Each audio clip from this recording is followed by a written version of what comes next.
Well, welcome back to our podcast. Today we have a really interesting pedagogy that has been implemented for some time in the Netherlands. And so we are going to talk about how we can have intercompetency skills built through virtual exchange as a way of achieving the SDGs. And specifically, we're going to look at the concept of building these skills for environmental democracy. And this particular panel has a representative, Dr. Dario Fazzi from the Netherlands. I'm going to have him in a minute introduce his institution and what he does. But what's really interesting about this chapter, it is a wonderful, multifaceted integration of a variety of pedagogies that can be pulled in to virtual exchange. So let's get started. We have a lot to talk about because this particular author has done a variety of techniques and worked with a variety of different international players. So let's begin. So Dr. Dario Fazzi is from the Netherlands. Please introduce both your position and your institution, as well as your co-author who could not be here today. Hi, hello, hi everybody. Hi Kelly, thanks a lot for giving me and us, I should say, on behalf of my whole team, this opportunity. It's great. It's a pleasure to be part of this conversation, as well as it's been an honor to be part of our edited collection and to have had the opportunity to work together on a number of virtual exchange programs. My name is Dario. I work here in the Netherlands. I work at Leiden University, where I teach courses on US history, transatlantic relations, and environmental history and environmental policies. I've been working on this program in cooperation with a colleague of mine, Dr. Gaetano Di Tommaso, who is a senior researcher at the Roosevelt Institute for American Studies, which is a small research institute located in the southern western part of the Netherlands. And it's been thanks to the infrastructure of the RIAS, as we call it, and the work of people like Gaetano, who have been that have made basically this program possible. They have been working with me in designing the program, designing the syllabus, inventing a series of engaging assignments for our students. And most importantly, we had fun. We really had a lot of fun in seeing how our students could really develop what we wanted to achieve at the beginning, which basically were two main goals, Kelly. One was the idea to enhance their ability to communicate across cultures. So we really wanted to put at test their own intercultural communication skills. And we, in a way, once we have been starting with these programs and once we run it for a few years now, we see that this is very much important, especially when you have classes that are composed almost entirely by one single national group. Our group of students, who were mostly Dutch, was finally able to put themselves, into the shoes of somebody else, to start thinking with mindsets and backgrounds that are not familiar to them, and this enriched them a lot. And the other thing was that we, in a way, stimulated their metacognition. So we invited them to think about the ways in which they think. And this was fascinating for them because, in a way, they were forced to understand how complex and how difficult it is to come to deliberation and decisions, especially when these deliberations and decisions affect the lives of people.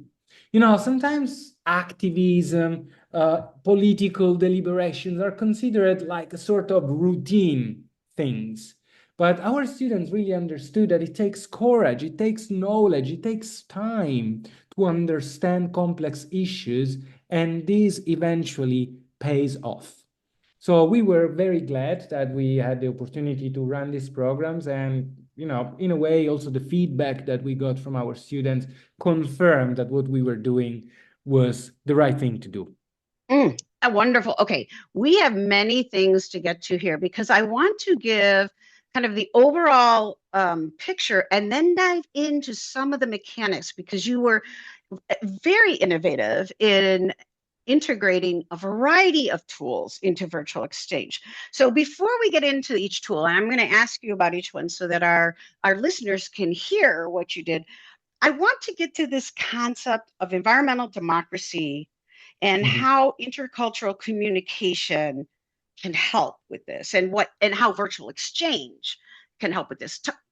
Talk about the bigger concept of environmental democracy and the SDGs.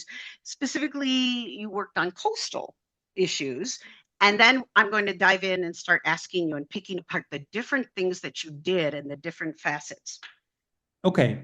Well, that's great. I mean, because this gives me the chance to explain better, I mean, what was our starting point. I was teaching a class that is a class about the development of American history with all its paradoxes and contradictions to a group of students who were interested in, the development of American democracy writ large. And eventually, at a certain point in our semester, we encountered, the development of environmentalism, environmental activism, and environmental issues. And it was then that we started with our virtual exchange that we did in cooperation with William and Mary, with the College of William and Mary, where we found colleagues who were interested in understanding or trying to understand how does the Netherlands cope with global and current environmental challenges, from sea level rise to the modification of the soil or the acidification of the ocean. So we had like a common baseline to start with, which was this interest in contemporary environmental challenges. Our question, which eventually revolved around the concept of environmental democracy, was very simple. How did we get there? So how is it possible that our world is now confronted with all these major anthropogenic challenges that sometimes we call climate change? And of course, it's the work of the historians to dig deeper into the origins of these and into the evolution of the ways in which human societies have been reacting to these ecological challenges. We live, and when I say we, I mean we in the Netherlands, but more broadly, we in this part of the world, in the Western part of the world, we are lucky enough to live within democratic settings that have allowed a certain kind of participation and also of power, to the people to decide about their own destiny, even for what concerns environmental decisions. Now, the concept of environmental democracy in particular has been codified nationally and internationally. We have an international convention that has been signed at the end of the 1990s, the Aarhus Convention, precisely, defining what environmental democracy is. And it is, in sum, like a collection of three fundamental elements. One is the participation, the engagement of citizens in environmental decision-making processes. So it is crucial for a democracy to be sustainable that citizens are involved in the process of making decisions that are ecologically relevant. The second element of environmental democracy is the recognition, the safeguard of environmental rights. For an environmental democracy to work properly, citizens should have environmental rights recognized, protected, and they should also be able to resort to courts if needed in order to see their rights protected and safeguarded. And finally, one of the most important elements of environmental democracy is that citizens in a democracy should get a sufficient level of sound environmental information in order to be aware of what's going on out there about the environment and their ecological surroundings.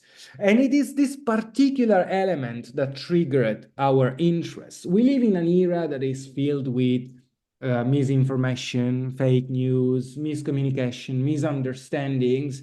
And it's there that intercultural communication can really play a role. We need to train not only students, but the citizens of the future, citizens who are able to think critically, to discern real news from fake ones. And therefore, an exposure to cultural difference is crucial to make them more aware of what's going on well beyond their own backyard. And that's where we decided to invest our energies into the creation of this program.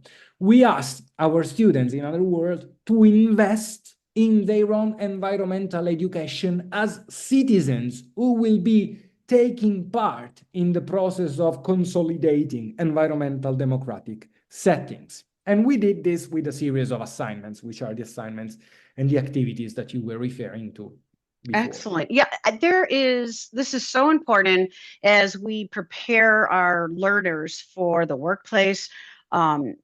Getting that global citizenship focus and the importance of discernment in terms of what is a fact, what is perhaps misinformation or even disinformation. In other words, intentional misinformation. But this is a wonderful framework. You started with environmental democracy, and the William and Mary College in the U.S. is, of course, on a delta near the Chesapeake Bay, outside there of Virginia. And of course, your program being on a major delta and coastal region that would be impacted by the forces of climate change. So I can see where those two groups have, even though they're on opposite sides of the Atlantic Ocean, they have definitely similar interests and concerns. Now, you had a very multifaceted approach to virtual exchange. And I'm going to real quickly run through some of the tools that you use, but I want you to expand on each one. You, for instance, used the game simulation and role playing about coastal areas, bringing the two schools together to play that game. You did online mapping with GIS and using Google Maps, looking at ecological stress so that it can be communicated more than just as an academic assignment, but even to people outside of perhaps the academic realm. You used also a student trip. And you use, as you said in the beginning, metacognition to reflect and to build new ideas. And then also you later, you worked on virtual reality. It's an augmented 360 3D virtual reality recordings to bring kind of those field experiences closer to the student and others who would be viewing them. So where would you like to begin? Where is the best starting place? Is it the role-playing game, the GIS mapping, online mapping? Where is the best place for you to begin talking? I can take you through the program. So I can follow like the order that we followed with the program, because I think it also made sense in a way to, provide the students with a learning curve throughout this program.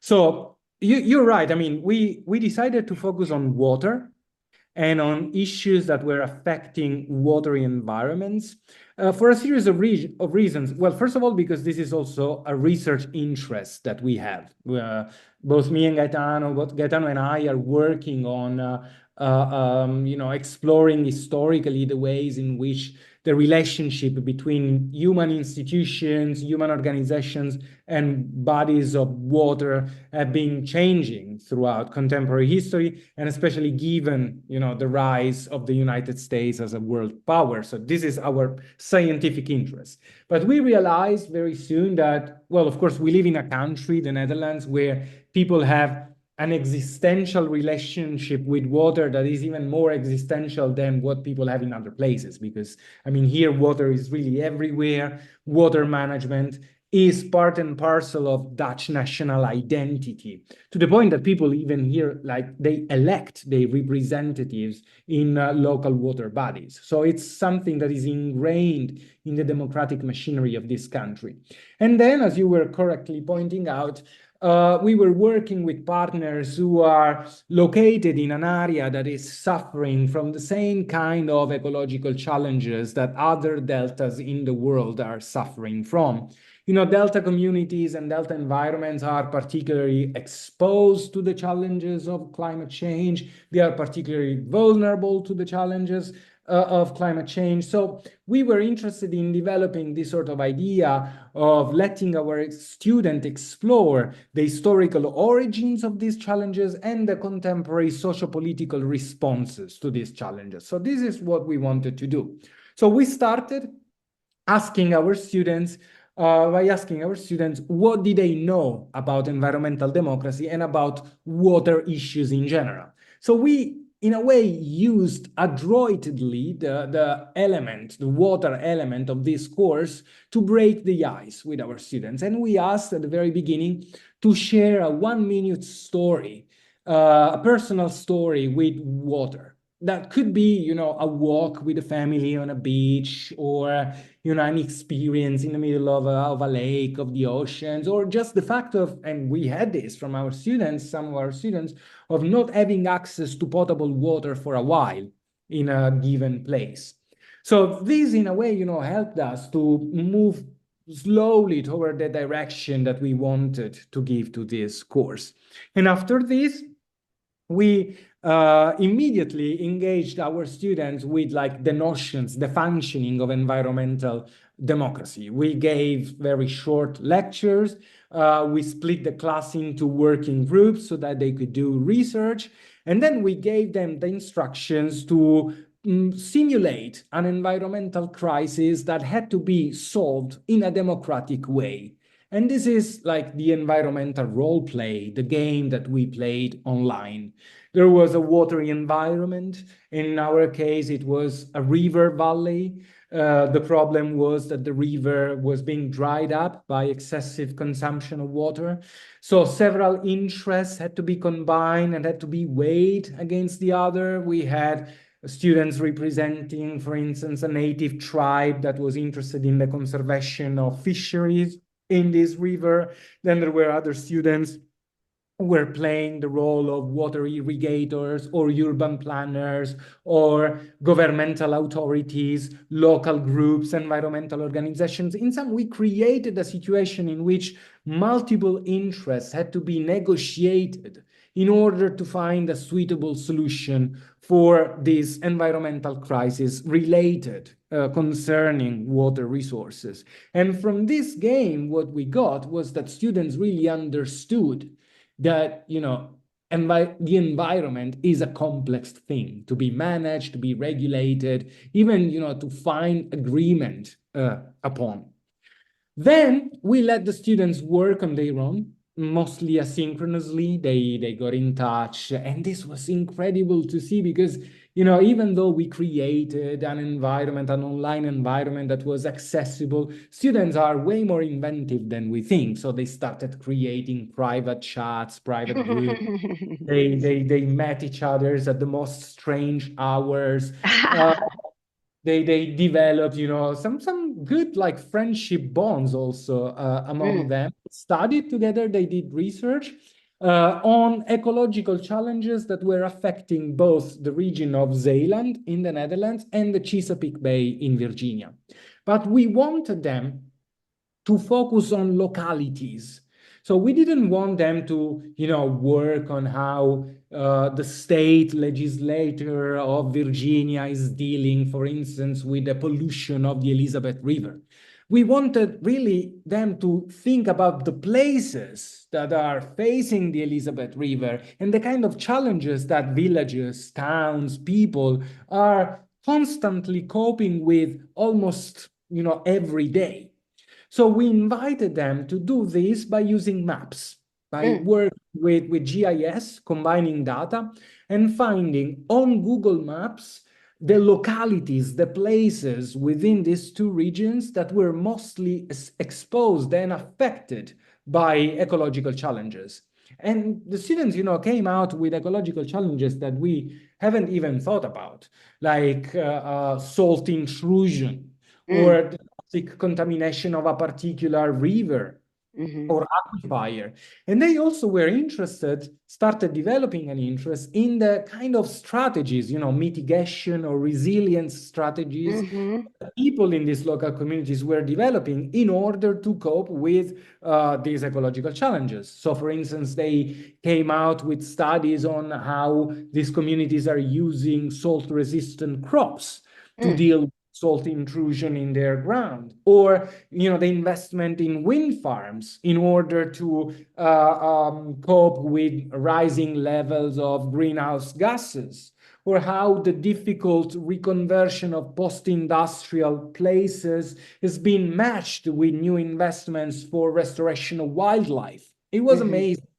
And all this research was popping up literally in front of our eyes when we organized a synchronous session in our virtual exchange, and we let the students fill with the contents of their research an online map. So as simple as that, we opened up an online map on Google Maps, and the students were divided in groups, pinpointing, the different places that they had been studying with their research.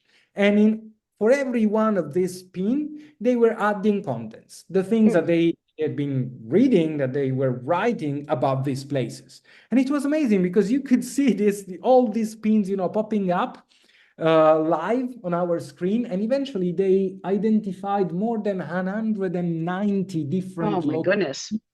in both these places.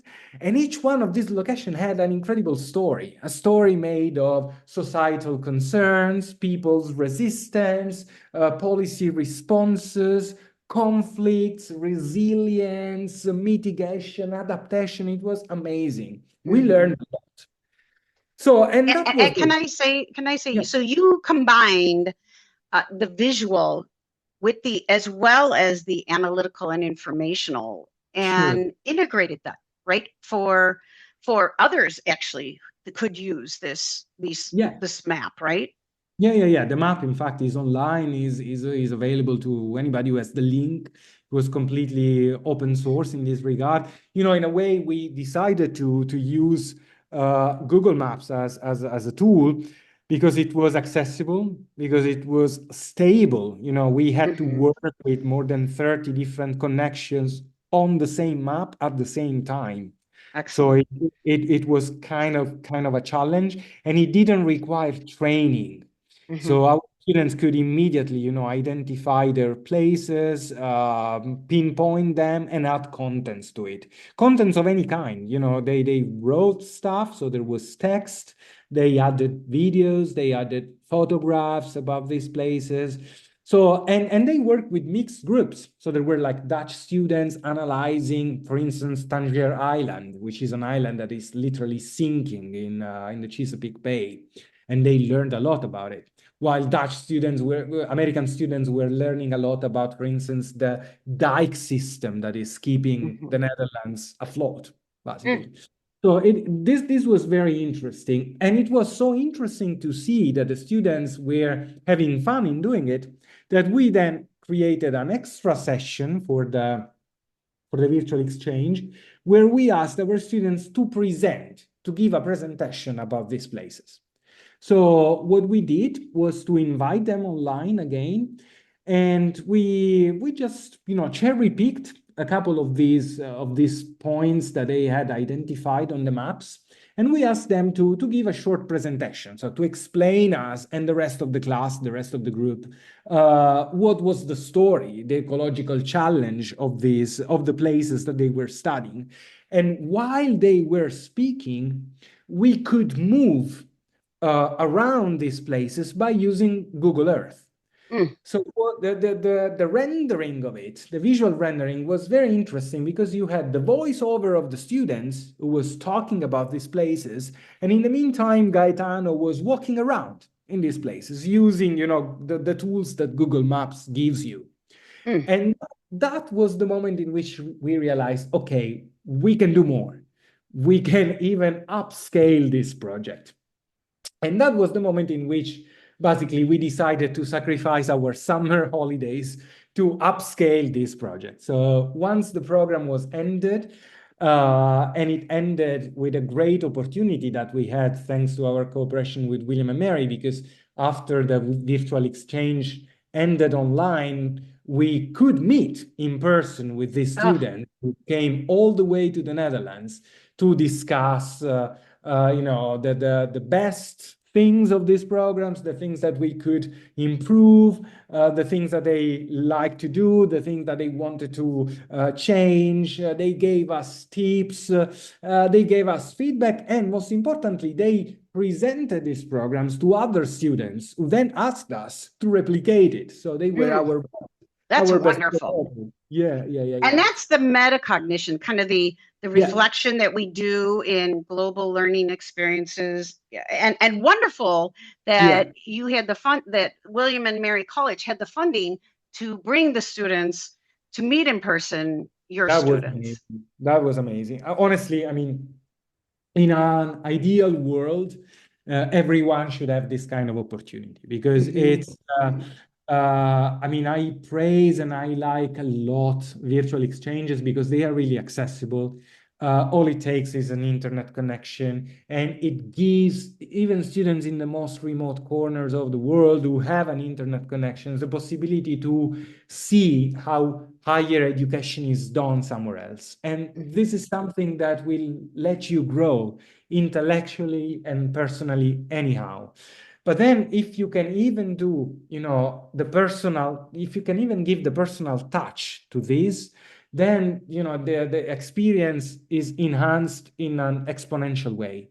We Mhm. saw it. We saw it in the faces of the students who were really glad to meet, the people they were working with online, even to identify, those who didn't behave correctly during the environmental game, or those who proved to be crucial in terms of expertise for the success of a particular identification of a particular place on the map. So eventually it Excellent. was like seeing a meetup of colleagues who work on in different parts of the world and meet up incidentally once a year, somewhere. So we gave them really a glimpse of what their future as workers and as global citizens could look like.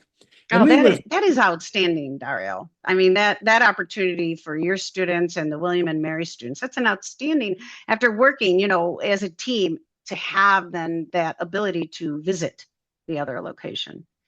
Yeah, again, we were lucky. And I can tell you more. I mean, what we are trying to do now is to, since I'm really convinced that this is something that can enrich our, not just students, but really our future generations, what we are trying to do at the moment is to put together a broader network that will allow us to apply for some kind of structural funds, which we aim at using in a distributive way, in a sense that we want to use these funds to give the opportunity to those students who can't to do these virtual exchanges and being in person, physically present for a moment at the end of the virtual exchanges with other students somewhere else in the world. That's So we excellent. really want to create a comprehensive, a full, a total immersive learning experience for these students in a couple of ways. Well, first of all, always exploiting the advantages of digital technologies. And then, siding with it, the possibility of meeting in person, especially for those students who would have not had otherwise this opportunity. So what we Excellent. are doing, and this is again a spin-off of our virtual exchange, what we've been doing during the summer was to physically go to some of these places that the students had pinpointed on their map. And we filmed them with a 360-degree camera. And full disclosure here, also to give credits to you, Kelly, this was an idea that you gave to us because Oh, we saw what you had been doing with your own 3D videos, with your 3D experiences. So we said, okay, Kelly was right. This is exactly what we want to do. So we went to some of these places, we got the footage, and that's all we needed. We just needed the footage of these places because the research, even the audio that we could match with these videos, it was already there. It was already produced by the students. So we went there just with a camera. We took footage of some of the places, of the most interesting places that the students had pinpointed. We matched the video with the audio file, and we created these VR experiences that we incorporated, we integrated them in the maps. So now in the map, you can look for a location, go to a pin, and there you have all the contents that the students have been writing about it, including the 3D video that you can download, put on your Oculus set, and see it. It's like a virtual tour of these places of ecological distress and ecological reactions, if you want. Excellent. So the idea is to export this as a model. So we've been asking our colleagues in Virginia to do the same. And now we are expanding the project so that, people who live in areas that suffer from similar ecological challenges, but are in a way silenced, marginalized, dispossessed, that they cannot reach out to a broader international community because they live, I don't know, in the Amazon or in the Niger Delta, or in places where, ecological challenges are very tough, but technology is not so good. Well, we want to reach out to those communities, give them the instruments, the tool that they need to develop this kind of virtual tours, create them and share them for the world to know that once we talk about ecological challenges, local problems do not exist. It only exists a problem that affects our planet and our community as human beings. Very well said. Very well said. As we conclude here, what couple messages would you like to give our audience? Well, to experiment, because for us, it was all a learning by doing experience, right? So I think one of the most worrisome, and I would say even wrong attitudes that I've been encountering in the past among colleagues, practitioners, and students is to, in a way, be shy or even skeptical about the possibility of innovating in any way in teaching. And that's bad, because if there is one thing that we should constantly strive to improve, to push the limits of, and to break new grounds in, is actually teaching. Because we are constantly dealing with different people who need different stimuluses, different ways to be engaged. And experimenting is crucial to keep the interest of our students, and again of future citizens, alive. And even as teachers, this is what saves us from repeating constantly ourselves. So I think this is mutually beneficial. It's a learning experience for the teachers, and it's a learning experience for the students. So never being afraid of not being able enough to use a computer, to use a camera, or to use a GIS system. You can always learn, and it doesn't take a lot, and students can really be helpful. So that's one. And the second one is to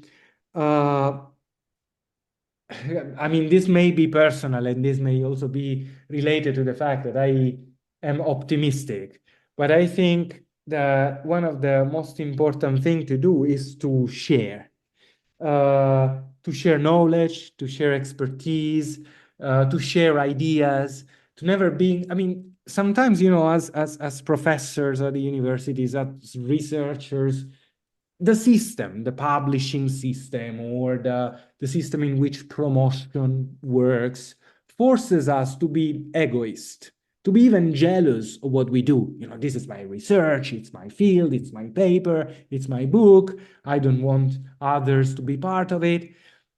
And this is wrong. It's just, it doesn't lead us anywhere. Whereas by sharing ideas, sharing expertise, sharing know-how, you can do the most beautiful things. And I think that this book is the living proof of it. Oh, well, I must say this was a wonderful conversation.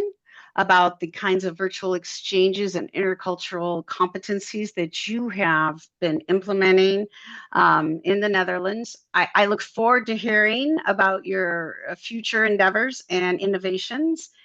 And on that note, you provided us a wonderful opportunity to expand our pedagogies and to work across university, nations, and cultural lines. Thank you so much for your time today, Dario. Thank you, Kelly. It's been my pleasure.